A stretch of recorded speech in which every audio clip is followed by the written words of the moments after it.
L'odeur du café fraîchement infusé, flottant dans l'air, est un parfum familier et réconfortant pour beaucoup. Le goût vivifiant du thé, un rituel apaisant qui calme l'esprit et rafraîchit l'âme. La bouffée d'énergie d'un soda en milieu de journée, un remontant rapide qui nous permet de continuer notre journée. La caféine est omniprésente, un rituel quotidien pour des milliards de personnes à travers le monde. Des rues animées de New York au café serein de Paris, la caféine alimente nos vies. Nous comptons sur elle pour nous réveiller, pour travailler efficacement, pour socialiser avec des amis et pour trouver des moments de paix dans nos vies bien remplies. Mais combien de fois nous arrêtons-nous pour considérer la source de ce stimulant? Le voyage qu'il effectue de la ferme à la tasse. Les mains qui cueillent les grains, la terre qui les cultive. Derrière l'arôme attrayant et la chaleur réconfortante de nos boissons caféinées préférées se cache une réalité complexe et souvent troublante. Une réalité qui est souvent cachée aux yeux du consommateur. L'industrie de la caféine, comme de nombreux secteurs agricoles, est aux prises avec des problèmes d'exploitation de la main-d'œuvre, de dégradation de l'environnement et de pratiques de durabilité douteuses. Ces problèmes sont profondément liés à la demande mondiale de caféine. Comprendre ces coûts cachés est essentiel pour faire des choix éclairés concernant notre consommation de caféine. Il ne s'agit pas seulement du goût ou du regain d'énergie, mais aussi de l'impact sur les personnes et la planète. Cet essai explorera le côté obscur de la caféine, en examinant ses origines, son impact sur les personnes et la planète, et les choix que nous pouvons faire en tant que consommateurs pour soutenir une industrie plus éthique et durable. En étant conscients, nous pouvons faire la différence. La caféine, un stimulant naturel, se trouve dans les feuilles, les graines et les fruits de plus de 60 espèces de plantes. Ce puissant composé est apprécié dans le monde entier pour sa capacité à stimuler la vigilance et les niveaux d'énergie.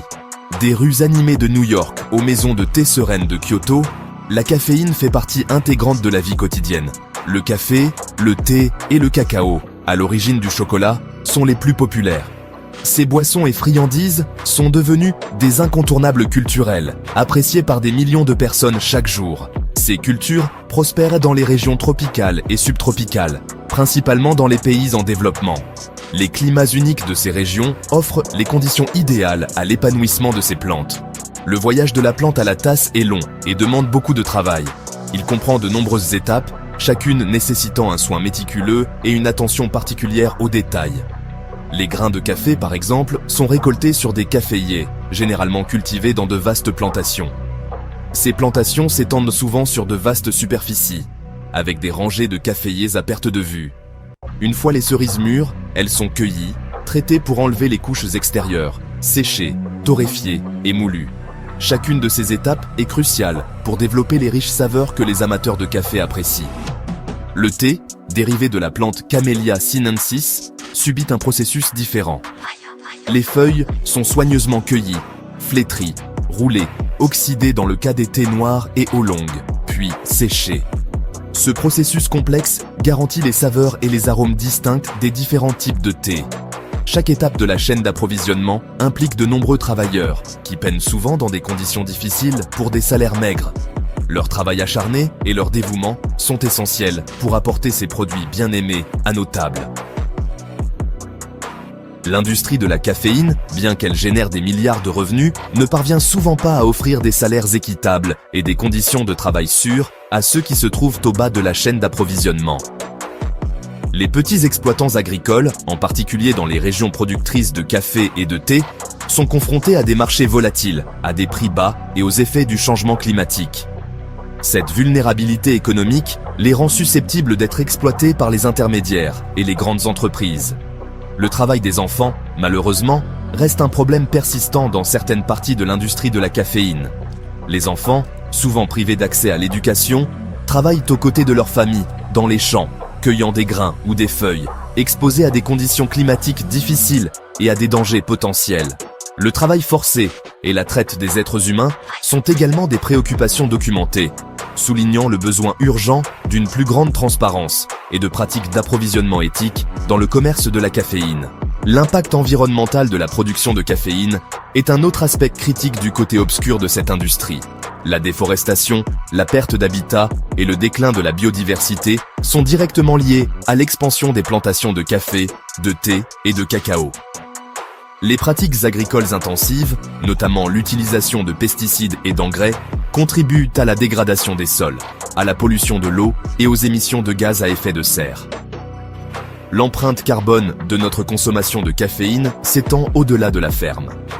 La transformation, l'emballage, le transport et même l'élimination du marc de café et des sachets de thé contribuent tous à la charge environnementale.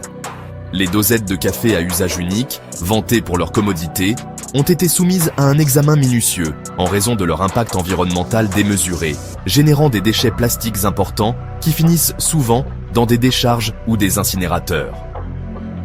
Bien que le café, le thé et les boissons énergisantes procurent tous un coup de fouet caféiné, ils diffèrent considérablement par leur teneur en caféine, leurs ingrédients supplémentaires et leurs effets potentiels sur la santé. Chacune de ces boissons a son propre profil et son propre impact sur notre corps, ce qui fait que le choix entre elles ne se résume pas à une simple question de goût. Le café, infusé à partir de grains torréfiés, contient généralement la plus forte concentration de caféine, suivi du thé noir. Cela en fait un choix populaire pour ceux qui ont besoin d'un regain d'énergie important pour commencer leur journée ou pour rester vigilants pendant de longues heures de travail. Le thé vert, le thé blanc et le thé oolong contiennent des niveaux de caféine plus faibles. Ces thés sont souvent choisis pour leur teneur en caféine plus modérée et leur riche éventail d'antioxydants, qui peuvent offrir divers bienfaits pour la santé, notamment une amélioration du métabolisme et une réduction du risque de maladies chroniques. Les boissons énergisantes, commercialisées pour leur capacité à stimuler l'énergie et la vigilance, contiennent souvent un puissant mélange de caféine, de sucre et d'autres stimulants, tels que le guarana et la taurine. Ces ingrédients peuvent fournir un regain d'énergie rapide et intense, ce qui les rend populaires auprès des athlètes et de ceux qui ont besoin d'un remontant rapide. La teneur élevée en sucre de nombreuses boissons énergisantes a suscité des inquiétudes quant aux risques potentiels pour la santé, notamment la prise de poids, le diabète de type 2 et les caries dentaires. Il est important de lire les étiquettes et d'être conscient de la teneur en sucre de ces boissons, en particulier pour ceux qui en consomment régulièrement. De plus, la combinaison de plusieurs stimulants peut entraîner des effets indésirables, tels que l'anxiété, l'insomnie et les palpitations cardiaques, surtout en cas de consommation excessive. La modération est essentielle et il est crucial de comprendre comment ces ingrédients interagissent avec votre corps pour éviter d'éventuels impacts négatifs sur la santé. La caféine, comme beaucoup de substances, présente un mélange complexe de bienfaits et de risques potentiels. Une consommation modérée de caféine a été associée à plusieurs bienfaits pour la santé, notamment une amélioration des fonctions cognitives, une réduction du risque de certains cancers et une protection contre les maladies neurodégénératives, telles que la maladie de Parkinson et la maladie d'Alzheimer. Cependant, une consommation excessive de caféine peut entraîner toute une série d'effets négatifs. Anxiété, insomnie, maux de tête et problèmes digestifs sont des effets secondaires courants d'une surcharge en caféine.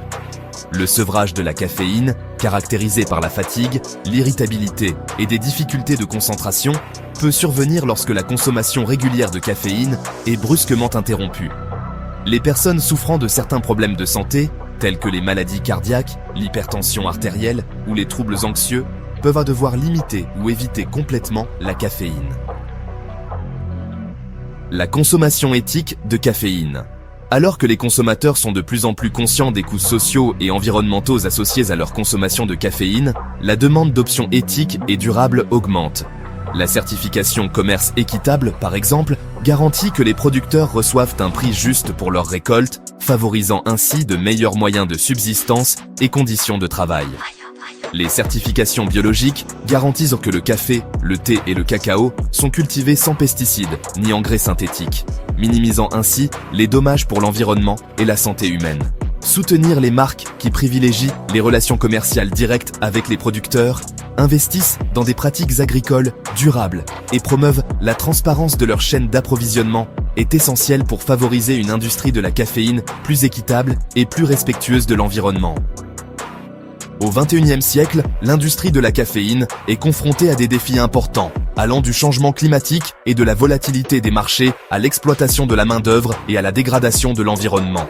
La résolution de ces problèmes nécessite une approche multidimensionnelle, impliquant les parties prenantes tout au long de la chaîne d'approvisionnement, des agriculteurs aux consommateurs. Investir dans la recherche et le développement de variétés de café et de thé résistantes au climat est essentiel pour assurer la viabilité à long terme de ces cultures. La promotion de systèmes agroforestiers où le café, le thé et le cacao sont cultivés en harmonie avec d'autres arbres et plantes peut contribuer à séquestrer le carbone, à préserver la biodiversité et à améliorer la santé des sols. La réduction des déchets tout au long de la chaîne d'approvisionnement, de la ferme à la tasse, est essentielle, notamment par la mise au point d'emballages compostables et la promotion de filtres à café et d'infuseurs à thé réutilisables. En comprenant le parcours du café, du thé et du cacao, de la plantation à la tasse, nous pouvons faire des choix plus éclairés sur les produits que nous consommons et les entreprises que nous soutenons.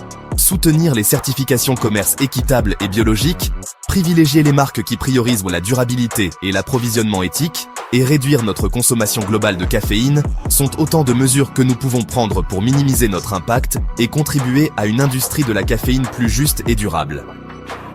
Les choix que nous faisons en tant que consommateurs ont le pouvoir de façonner l'avenir de la caféine, en veillant à ce que le plaisir que nous tirons de nos boissons préférées ne se fasse pas au détriment des personnes et de la planète.